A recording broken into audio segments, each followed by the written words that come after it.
First question of the night is, do you believe that the educational system in Brookfield has been adequately funded over the past several years? Please explain why you believe this. The answer is no. And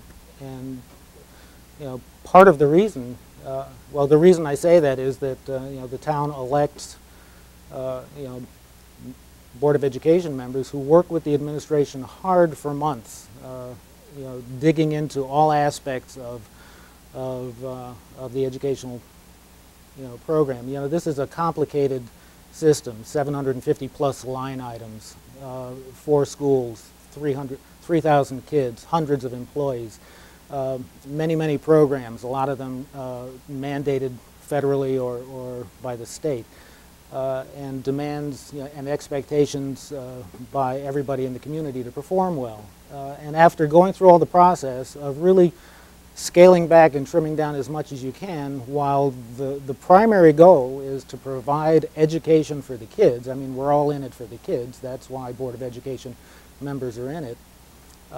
This town has, in the past couple of years, I believe, unfortunately, pitted the schools against the rest of the town.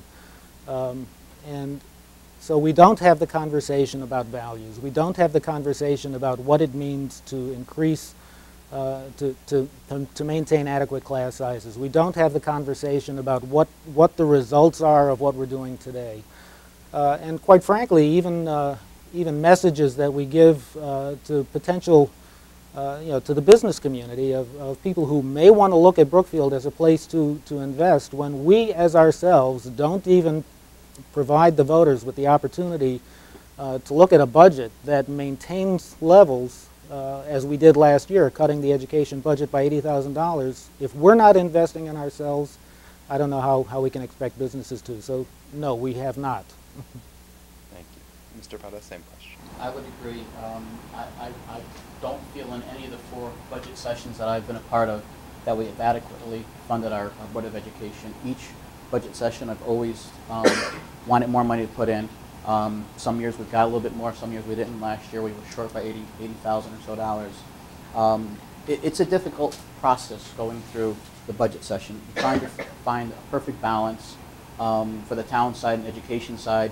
And as Ron said, yeah, there seems to be some animosity between the town side and the Board of Education side, and there really shouldn't be. I listen to all the campaign that goes on in town, and one of the things that I didn't hear a lot about until lately was more support for our education. And I've always felt that we can have the nicest roads, a lot of money in the bank, and nice buildings, but if we don't have very good education, no one's going to want to live here. And I think education, in my opinion, is one of the, if not one of the top things that we need to fund in this town and continue to fund it. It's important. We can't be foolish about it, but we just can't throw money at them. I think the Board of Education over the last couple of years has done an excellent job in providing us what their needs are. So, I mean, and that's a part of the process. We just can't say that we need X number of dollars. We need to make sure that we substantiate those dollars, and those dollars are being used for the best means possible. So, ultimately, I'd like to see more dollars put into the school system, and those dollars used efficiently. Thank you. Ms. Domenio? I would also agree with Ron and Elio that I don't believe we have funded our schools adequately probably since I moved here. I remember when I moved here and I used to watch the Board of Ed on television, and they spoke about how hard they had worked to get class sizes down to a reasonable size. That was their goal, and they had set that goal and they worked hard towards it, and they did it. And then it almost seemed instantly that turned around and class sizes started to creep up again as boards weren't working together and budgets then were not being passed. And that was one of my motivations for running for the Board of Finance, because I was frustrated that I felt that the Board of Ed, even the Board of Finance, stated that they had put forth the best possible budget given the circumstances, but yet they weren't, they didn't encourage people to vote for that budget, and instead they chose to take money out of the budget. And I felt they should have presented that in a better light and said, look, here's what you have come to expect from our school system, and this is what we need to fund it.